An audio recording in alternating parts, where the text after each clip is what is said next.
position in all the wide world of sports. Leader Fan Radio Network. What do you mean? And KFAN.com. 2 minutes and 33 seconds past the hour of 3 o'clock Central Daylight Time. Welcome back. It is a Thursday edition of the Afternoon Aardvark, hosted by the A-Hole in the Afternoon. That's me. My name is Dan Barreiro, former Ink-Stained Wretch newspaper of the Twin Cities. Guardsy produces the show. I did not touch on a text I got a couple days ago that was there some new announcement about Minnesota Sports Hall of Fame that involves high schools and high school athletes? I don't know. Because they said you weren't on the list. Oh, interesting. And they were disappointed. Were you nominated? Probably why I don't know anything about it. What's the process for that? Do you have to be nominated by somebody else in the industry? How's that work? I don't know. Is there such a what is that hall? Is that an MSHSL Hall of Fame? Does that exist? I think it does. I think it does. Yes, I think it does. And you're not in it, as far as you know. I'm not. No. You've been very self-deprecating to say, come on, couple titles. There's people. Yeah, I think I'm just a cute little club. I don't know if I'm high school league Hall of Fame worthy. Now, maybe if I do the next 35 state basketball tournaments, maybe then I'll get into the Hall of Fame, but I don't know if that'll happen. Yeah. Well, who's to say? I mean, you still got plenty of time, so maybe it's just you got to wait your turn. If there is a process for that, maybe we got Guardsy on the list that eventually he's on the list that we want to get. He's one of the individuals we want to get to. But maybe we want to get to some other people first. Yeah. I think it's relatively new. That doesn't mean, that you can't get there at some point. Now, it's too late for you to add to your high school career, obviously. Yes. That's done. Right. I don't think. Right. Have you forgotten anything that you accomplished in high school that you think might that might help your cause? That would put me over the top? Yeah. I don't think so. Oh. I think it's all been pretty well documented. So not by the Pioneer Press. Two-time state high school tennis champion. Yeah. You played high school basketball. Yeah, I did. Correct? Yeah. Were you a starter? I was. What was at your height, no pun intended, what was your scoring, your best scoring average? I mean, we got to double figures when I was a senior. You averaged double figures? Yeah. Yeah. Were you more of a scorer or an assist guy? I could do both. You could pass? Yeah. Could you guard? No. Definitely not. Definitely not. I'm pretty sure we played zone defense. So you were a LaMelo Ball-like in that regard. A little bit. Well, I wanted to. I just you had the effort. I'm pretty sure we played a zone defense most of my last 2 years, mostly just because of me. I'm pretty sure it was like, he's got to be out there, but he can't guard anybody. Why don't we just go zone? I'm pretty sure that was directly related to your defensive limitations. That's what I think, because I didn't have a lot of big responsibilities within that zone even. Lateral quickness a problem? Wasn't great. Yeah. Wasn't great. But it was good enough on a tennis court. I was a good athlete for a tennis player. Okay, I see. I was but not a good athlete necessarily for a tennis great player. athlete for a basketball player. Exactly right. Did you ever consider, could you have gone to a small school on to play, let's say, Division II or Division III basketball in college? I believe I could have. You probably could have. Did you think about that? A little bit. But not for long. Yeah, but tennis was kind of the meal ticket. There were a time where I thought I could play both Division III. Would you classify yourself, when we get back to basketball, would you classify yourself as a connector? Yes. That's what I want to talk about. Like a culture guy? Well, that's the question. What does the term, he's a good connector, mean when you're talking about basketball players? I call it the most underrated position in all of sports. I don't know. I guess in different ways it might apply to other sports as well, but we hear it most often in basketball. And we're hearing it again today, largely because, for whatever it's worth, the Golden State Warriors came from behind as a 10 seed, kind of an afterthought, to knock off the Los Angeles Clippers of Anaheim to advance to, I think they play Phoenix, right, Friday night? Yes. If they win, then they become, I think, the number 8 seed. Correct. And then would play and get killed probably by Oklahoma City. But you're hearing a lot about not just the Warriors, even for one night, waking up the echoes, even though it's a long way from there to winning a title. Did you watch? No, I should say I watched part of it, and then I dozed off. It was awesome. Yeah. I mean, it was awesome. For play-in drama, well, here's the thing. The connector term applies, in the case of the Golden State Warriors, obviously to one guy. The very polarizing Draymond Green. And I did watch long enough last night to see how that plays out on the court in silent ways. Like, Draymond is larger than life. He's made a lot of blunders. We've ripped him on this show for many years for his inability to control his emotions. There's no glossing over that. There should be no excuse making for it. But what I was struck by again last night was the number of plays he makes where you just watch, if you just watch him, if the camera will allow you to do that, because he doesn't always have the ball for long in his hands, for moving from point A to point B, facilitating, handing the ball off, setting a screen, getting in rebounding position, and then, of course, on the other end of the court, who's he guarding in the fourth quarter? He's guarding one of the best offensive players in the history of the league, Kawhi Leonard, and he got outscored by Leonard in the fourth quarter, but it was by 2-0. Kawhi scored 2 points in the fourth quarter. Now, is that all because of Draymond? I don't know.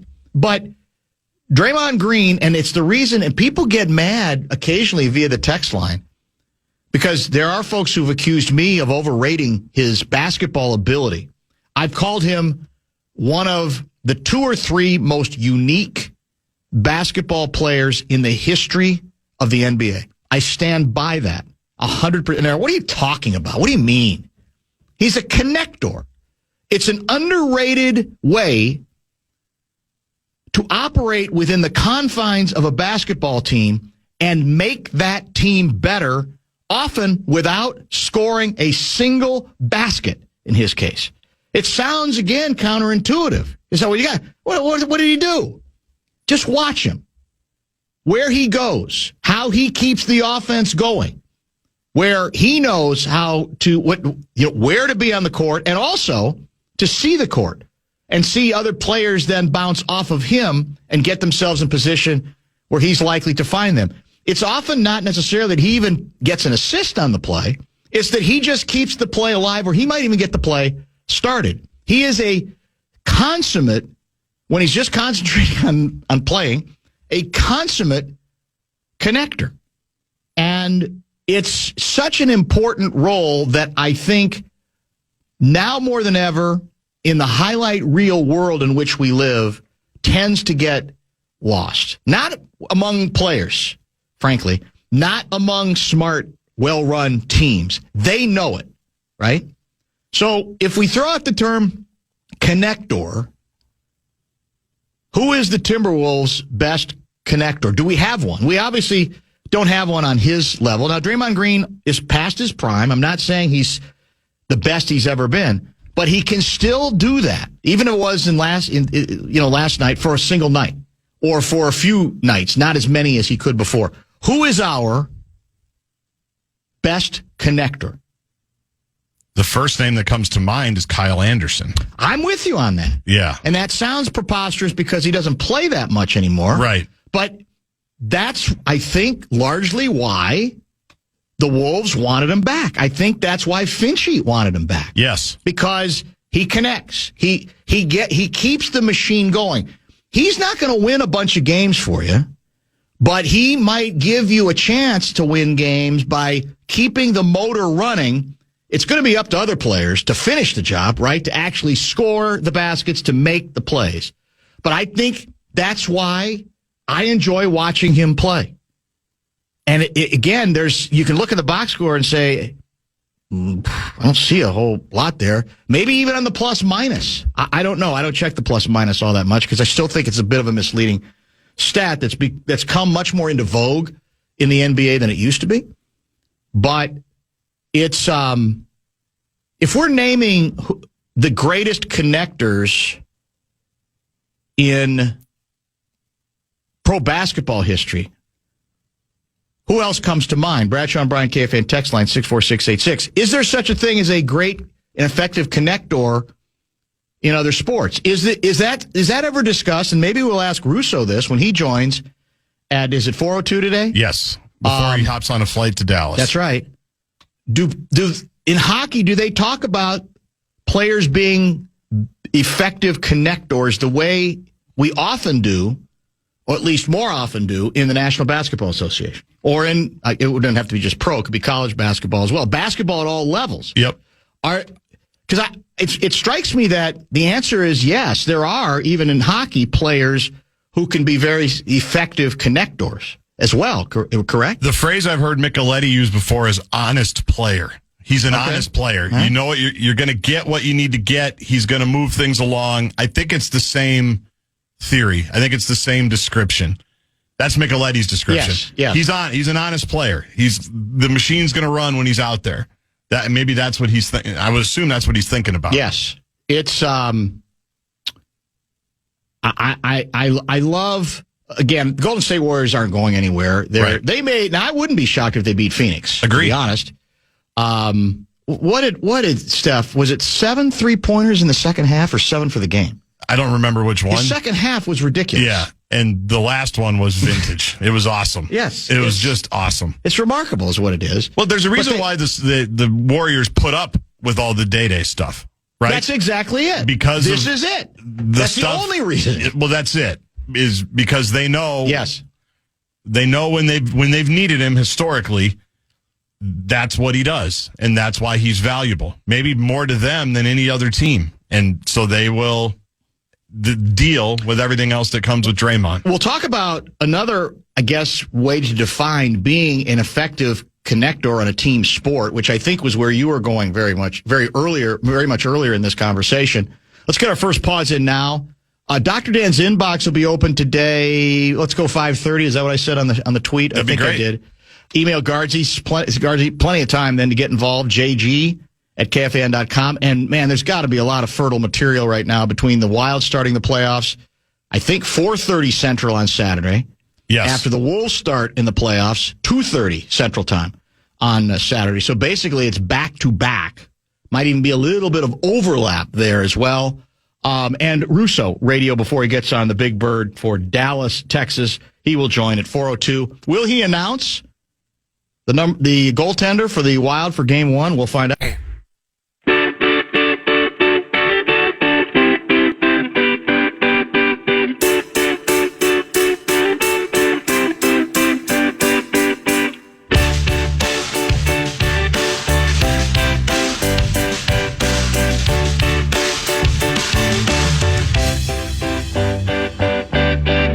Flim Flam writes, the best Wolves connector currently, who plays a lot, is Ayo Dosunmu.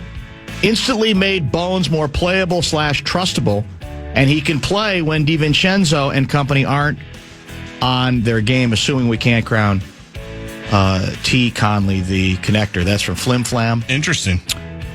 Hey, Dan, yo, Guardsy. Draymond is a baller.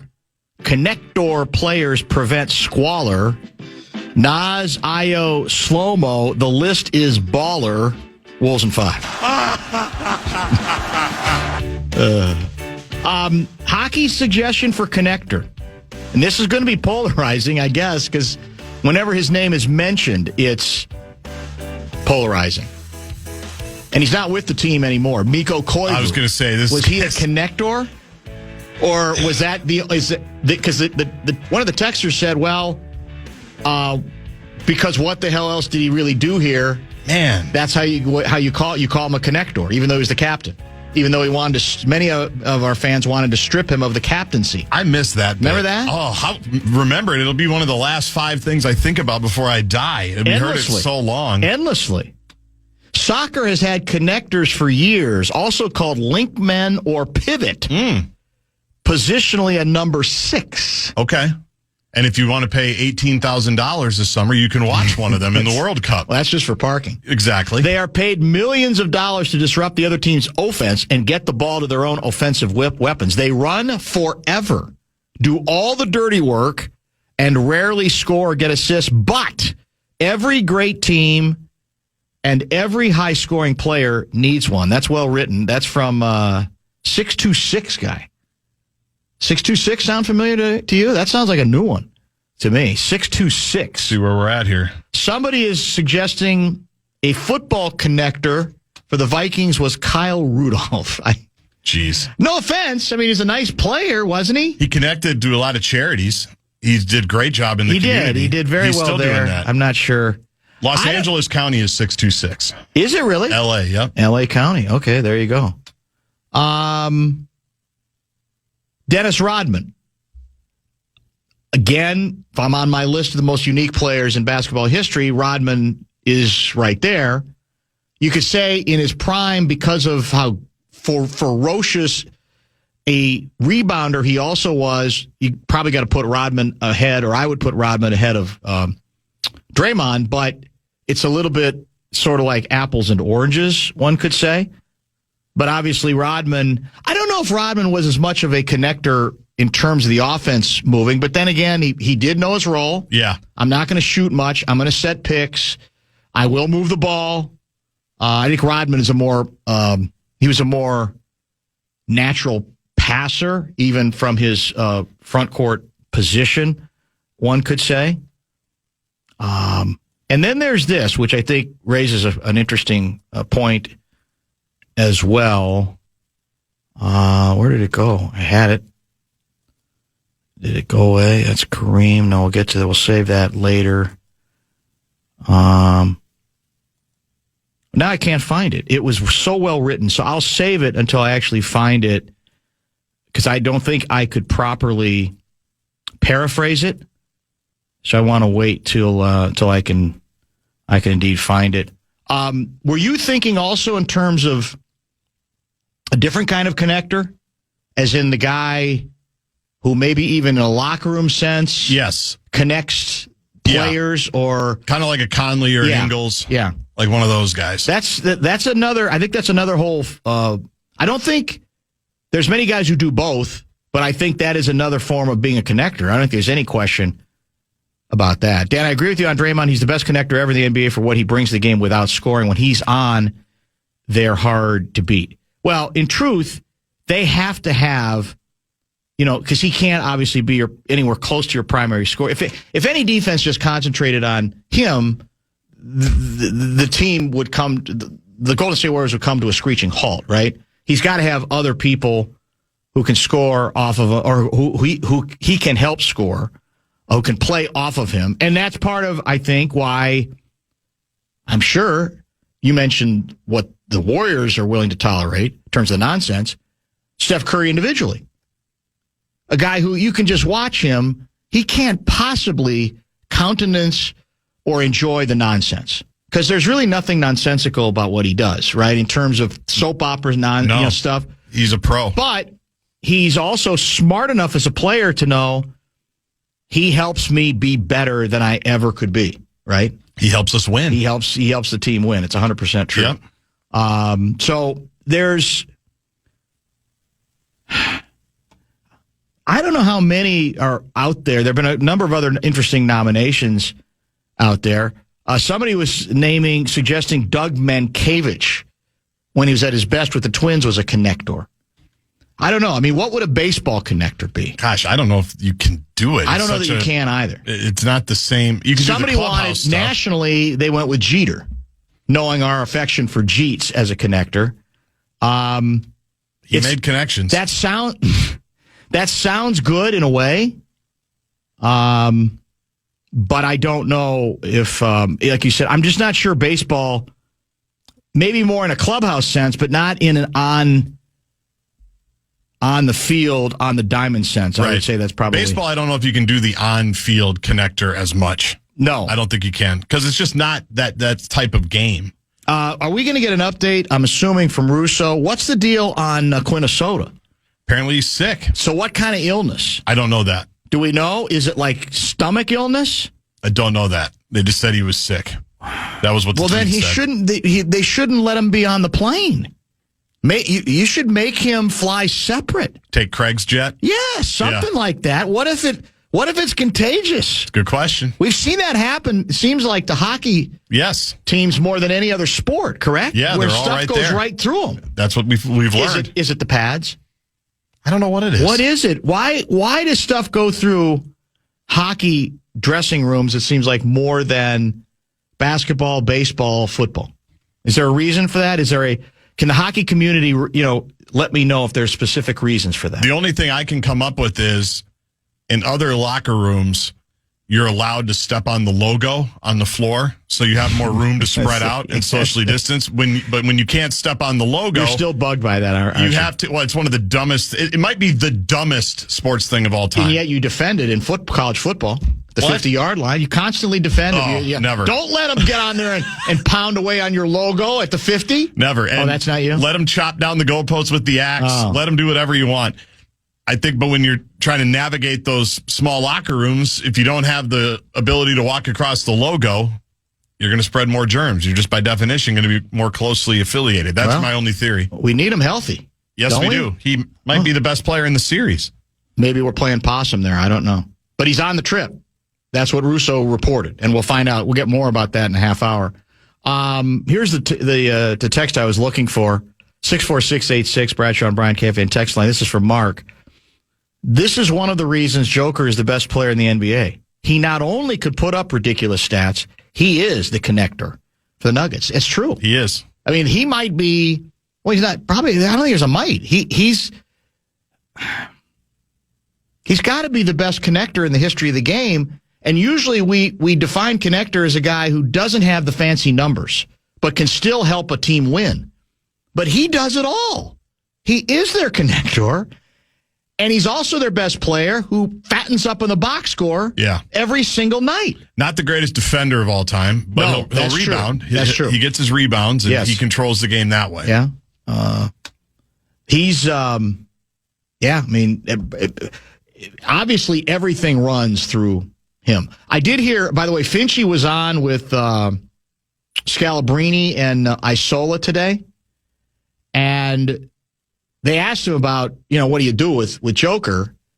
And he said, well, obviously we haven't done anything with him because he's having a historic year against a single team in one season, scoring assists and rebounds. In fact, he had one game where he was over 50, I think, right? Was that the game we beat him? Might have been. There was one game where he was over 50. I think we beat him. Didn't he have 60-some 2 years ago when we beat him? Is that true? Yeah, that might be right. I think he was in the 60s and we won. But he said, he acknowledged, he said, here's the problem that we have now that maybe we didn't have when we played them 2 years ago in the playoffs is you can't help off of who's the wing shooter who's been hurt most of the season for them. Not Hardaway. No, he's a starter. He had the bad hamstring injury most of the season. I should write this stuff down and then I wouldn't have to scramble for it. We'll find it. But he basically said Denver is more back. Oh, you're talking about Gordon. Aaron Gordon. Yeah, Aaron Gordon. Yeah, hamstring. He said he's just worked on his shooting. He's so much better of a shooter when he plays than he was when we played him 2 years ago. And that adds to the danger of there is no good way to guard him. Because obviously in a basketball world, what you try to do is you take your chances and say, all right, we're going to make Aaron Gordon beat us. The problem now is Aaron Gordon has turned into a really, really good shooter if he, as we said, is indeed healthy. Is there such a thing as well, I guess individual sports, there wouldn't be any connectors because you're on your own, right? Right. I would think so. Football connector doesn't work. Does it? Not really. In the on-field sense? No, because you're only playing one side of the ball usually. It's just it's a unique, like you said, it's unique, right? Isn't that how you love the show? There's no question. It's unique. Yes. Because not every sport can necessarily have one on the actual playing field. Isn't the catcher the connector? Joe Mauer is being nominated. It's a connector position, I guess you could say, if there is one in baseball, because it's so central to everything. You're calling the game. You could argue that. Yep, calling the game. You're handling the staff. Nobody called a game better than Joe. Nobody. We know that. We know that. The germs get trapped in the cold air that sinks in the hockey rink, and it's trapped via the boards in the glass. So you're skating around, puffing, and everything's trapped. That's a theory being offered up by 651 guy. I think my theory about the logo is more accurate. Yeah, I'm not going to doubt science. I'm not going to go up against the science. I'm not sure it sounds like science. Yeah, but I don't know. Maybe it's maybe there's something to there's something to that. Lots of other good texts are coming in. News on the march today. some A-section material to address. As I mentioned, in about a half hour, Russo Radio, as he prepares to get on the jet plane to head to Dallas, Texas for game number 1. Wild Stars now officially slated for 4:30 p.m. Central Time Saturday. So you got the Wolves slated for a 2:30 start, which means more like 2:45. And then you got the Wild 4:30, but maybe 4:30 means 4:45 too. I don't know. So basically, it's part of all day on ESPN for hockey. So there could be a little bit of. Has the rest of the series been slated yet? Has not on the hockey side. Has not. What are they waiting for? The games to end tonight. I see. Man.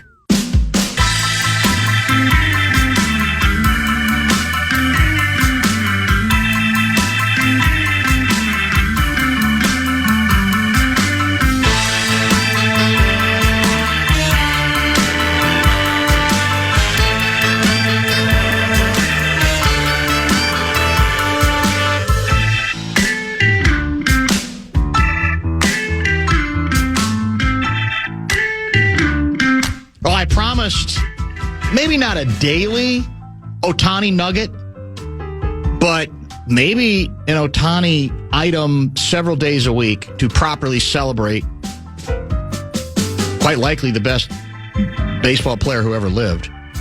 He did pitch last night, and guess what? He finally gave up a run. Really? 1 run. That's it. 2 hits, 6 innings, another Dodger victory, and the big blowback was he didn't even DH. He was not in the lineup. That was the devastating part. 1 run, 2 hits to raise his earned run average through the first, I think, 3 starts this season to 0.50. In his quest, as we talked about earlier in the week, to not only maybe win another MVP, he wants a Cy Young award too. So he continues to pitch like a Cy Young winner. Hard to argue with any of his numbers thus far, that's for sure. Ryan writes, hockey players tend to get sick more due to high-intensity physical exertion, which suppresses the immune system. That sounds like Fallness trying to fight the battle in favor of hockey being a more demanding sport than basketball, doesn't it? He also writes, along with close quarters travel and bad equipment hygiene. Well, every team has close quarters travel, right? Yes. So what does bad equipment that is pads related then? Yeah, and the gear and everything. Yes, everything that they have. Yeah. Did anyone connect a locker room better than Naked Guy himself, Mike Redmond? Remember Naked Guy? The ultimate clubhouse connector. Yes, he was. Naked Guy, Mike Redmond. Everybody loved him for that. Just pranced around naked a lot, I guess. It broke the tension. It apparently punctured the tension on those occasions where things were not going particularly well. That's a ball guy right there. 763 guy writes, pretty sure Fauci did tell us that very item about hockey during the new Corona period, something about cold, dry air and such. That the COVID numbers around hockey through the roof compared to any place else. They were big, huh? The bubble in Edmonton. I don't remember that, but maybe there's some truth to that. Will you help me translate something that I'm not completely understanding? I can try. Let me call it up here via the internet. Are you familiar with a former teammate of Caitlin Clark named Erica Wheeler? Yes, I think so. Erica Wheeler, I don't understand what this is about, but she's very unhappy. She just signed a 2-year, $1.25 million deal with the LA Sparks, which you would think would make her happy, right? Because you got more money available, et cetera, et cetera. Here's what Wheeler sent out via, I think this was via, social media somewhere. Direct quote, y'all be hating so bad on WNBA players like it's sad. LOL, like, how you mad someone is making $1 million, LOL. Oh, it's because you make less than $150 a year? What type of humans are y'all? Like, are you sick? Like, did you guys get picked on growing up? Like, I am honestly concerned. What is she talking about? There's so much wrong with that message, not the least of which is you're going to, like, mock and ridicule and look down on people who make less than $150,000 a year, who might well be the folks who actually go to your games and support you? Who's hammering WNBA players for making more money? I'm sure there's some. I'm sure there's some. Yes, but I'm sure this is all social media idiots. Guess what? There's some who do that across the board. Yes. Men's sports, whatever the case may be. I'm here to tell you that she's making it up if she's saying that anybody in any kind of position, certainly from a media standpoint, or even from an athletic standpoint, if there's any kind of conspiracy in which there's great resentment and savagery regarding that women are getting more money. We've heard nothing but what? Celebration. Finally, an opportunity for the league to grow and to therefore reward the players by, in some cases, sizably increasing your dough. But beyond that, how arrogant is it, as I said, to look down on people who make less than $150,000 a year? What are you doing? And then she tried the old, I'm not saying everybody, I'm just saying so. And again, you're on social media, everybody gets ripped every day. But tell me in all seriousness that what we've heard over and over since the new deal was signed has not been about time. Good for them. Good for the players for finally not having maybe to worry as much about I gotta play in Europe half the year or Russia half the year because I just don't make enough money here. It's been a nonstop celebration of what's taken place. Somehow she has turned herself into a martyr, signs the deal, and then decides to mock people who don't make as much money as she is. And by the way, would she be okay if people had mocked a WNBA player making $150,000 or $200,000 a year before? Would you say, well, you get what you can get and whatever? I'm not going to look down on somebody if that's what they can make. Makes no sense. Hey, somebody will have to translate it for me or make me understand it. I'd love to hear, what are the odds it won't happen? What are the odds that a WNBA player will call her out on it? Zero, right? There's in the league, that's just not done. We just don't. There's just that notion of any sort of creative tension is pretty much out the window. It's not allowed. It seems like it. It might happen in a if it involved a male player, it might happen on a podcast. But I don't know that we're going to see it. I'll be impressed if somebody says, "What are we talking about?" The Neanderthals are out there. We know that. But I don't think they are the ones that anybody's paying attention to by any stretch. And again, read story after story.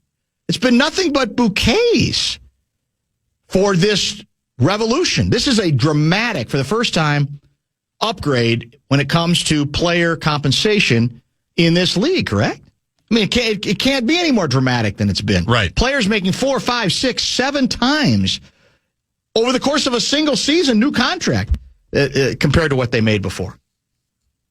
So it's I guess it's the old, you can concentrate on whatever you want to concentrate on or who you want to concentrate on as well. That part doesn't make a lot of sense to me. Bradshaw and Brian KFAN text line is open at 646-86. Let me get to a couple of... Dan, she's talking about her feed, no doubt. They're getting hammered by trolls saying they don't deserve to get paid. But do we even know if they're trolls or do we even know those are real people? I don't even know. Now, I will say there's still the ongoing question of is the league as healthy as many WNBA players financially would like to believe? Right. The answer is no. Not really, but it is healthier and it's headed in the right direction. So is it possible there are people saying that they're pushing back on that part of it? Well, but again, I would just say join the club, man. Every day there's somebody in any number of men's sports who's getting savaged for the amount of money they make. Day after day. Every day. Yeah. And that doesn't mean you have to welcome it or love it. But it's sadly kind of part of the deal. It's absolutely part of the deal. 150%. Let me get to a couple more texts regarding the connector issue and a few other things here. I would like to nominate Jim Tomei and Nelson Cruz as Twins connectors. Guys that seem to change the culture. I don't know. That's where, like I said, in baseball, it probably has more to do with clubhouse stuff. Yes. Mentality.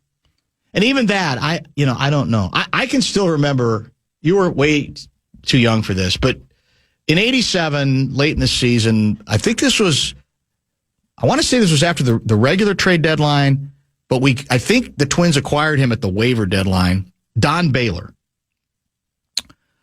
a very accomplished baseball player, and the debate, there was an immediate ball guy debate in this town. By the way, one that Tom Kelly kind of bristled at, and because the theme, as the Twins, even with a lousy record, were in position to win the division, and then you start making some hay in the postseason, and one of the storylines was, well, Don Baylor can help with his bat on occasion, but more importantly, he's a winner and he can help as a connector.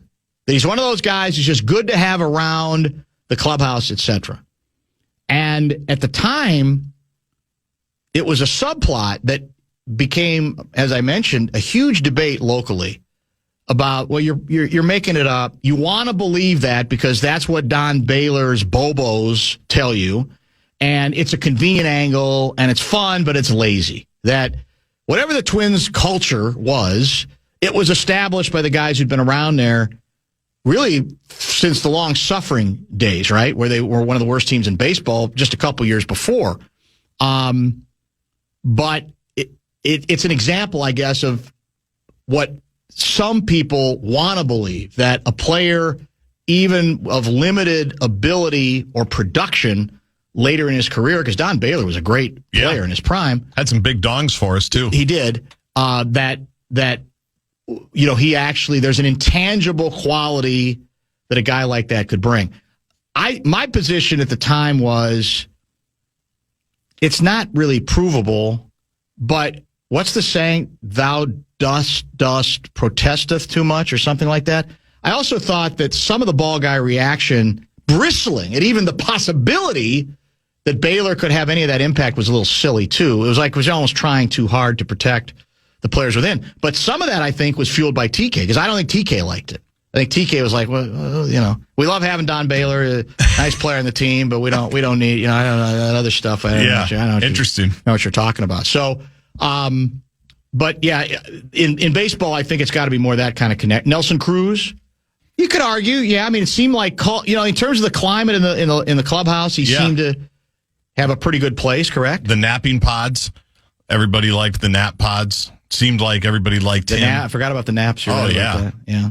Very, very true, Davey. Yeah, the baseball thing, I think, is much more intangible off the field than the Draymond Green during the game connecting that we've been talking about. It's a lot harder to prove. If you watch a game, you can just, again, for a lot of people, they have a hard time seeing past the Draymond nonsense, and that's largely Draymond's fault. I don't even disagree with that, but the fact is, you just see it. If you watch ball and you care about ball, and you say, man, it's just, and there's really no, the satisfaction you get out of it is, I guess, well, it's twofold. One is, if you got enough talented people around you as the connector, you can win titles. That's got to be a big part of it. And the other part, though, is just you appreciate, or you get satisfaction out of the act of doing those things, because that's maybe what you've always been trained to do. That's what you've understood always as your place. You're not going to be a guy who's going to score a bunch. Right. You might rebound a decent amount get a good number of rebounds in a given game, but the numbers were not going to be all that great either. the theory has also been advanced that regarding hockey illness and why it seems to go through hockey teams more, that some of the theories being offered up are like the low clouds in Seattle. That they're not everybody's finding those theories very persuasive. I thought PA was vindicated on that. I thought an actual atmospheric meteorologist gave him some cloud cover, no pun intended. Is that right? I don't remember that. I thought so. I mean, this goes back like 15 years now. We've been doing the cloud bit. Dan, may not be the issue any longer, but illness has been spread through hockey teams as during intermission they put their gloves on the air dryers with unassigned drying tubes. There was cross-contamination. Could be. Maybe. Is that true? It could be.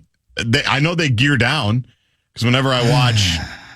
is it Midzy? Is it Middleton that always takes his shirt off? Yeah. Everybody takes their stuff off, some more than others, so equipment's all over the place. Have they ever found a way, we've talked about this before, have they ever found a way, has anybody yet devised the miracle product to get the stink out of the pads? No.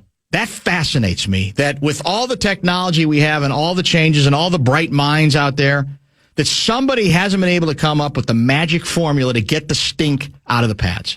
They can cover it up and mask it. Is that what they do? Yeah. Is that with fabric softener stuff? Yeah, freshener things like that. Well, it shows you how hard hockey players work. No one can keep up with the sweat. Yeah. Science can't keep up with the sweat. Yeah, you're right. Dan, this is from Daryl from Bloomington. Now you can say my name. That's a call. That's a callback. Sorry, Daryl. Dan, whoa on the Joker being the greatest connector. My guy Magic was, in my opinion, the best connector ever from high school through the pros. Well, Magic was my guy before he was your guy, Daryl, so I'd have no argument there as well. The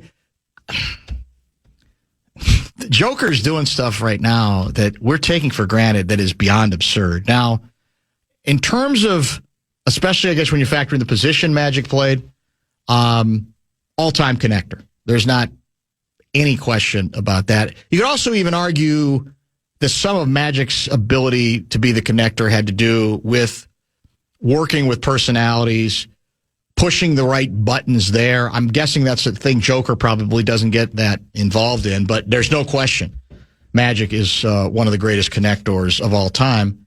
No basketball player I ever covered did I enjoy watching and appreciate as much as Magic. Not even Ricky Rubio. It has to be Magic pretty much at the top of the list. Because again, we take for granted the fact that, and remember, this was, when did he come into the league? 79, 80? I mean, he's 6'9", running the show, the point guard. Now you say you kind of yawn because there's a lot of big guards who are 6'5", 6'6", yes, 6'7". Everybody's doing it now. Even then, there's not that many 6'9" guys, though, who literally are the point guards. They may handle the ball some, but it was his offense to run. 6'9". We take it for granted, but there's still not really been anybody who's been able to do exactly that. Supposedly those bathroom air dryers are germ cesspools. Well, does this mean our guy's got no chance to be healthy, Quinnesota? I'm a little worried about it. Well, you know who's going to be able to answer that question? Our next guest, Russo Radio, about to head to Dallas, Texas for Game 1. All the action can be heard on the flagship FM 100.3 The Fan. Opening face-off scheduled for about 4:30 Central Time, Saturday afternoon. Pre-game, I'm hoping that pre-game's at least 30 minutes. It's not going to be 15, is it? It's a great question. Game 1 of what could end up being one of the most legendary first-round series in the history of the Stanley Cup playoffs. It might be the Stanley Cup final. The winner of this. Very possible. Who knows? Who's to say? And who will the goaltender be Saturday in Dallas for your favorite hockey team? I think Russo's going to tell us.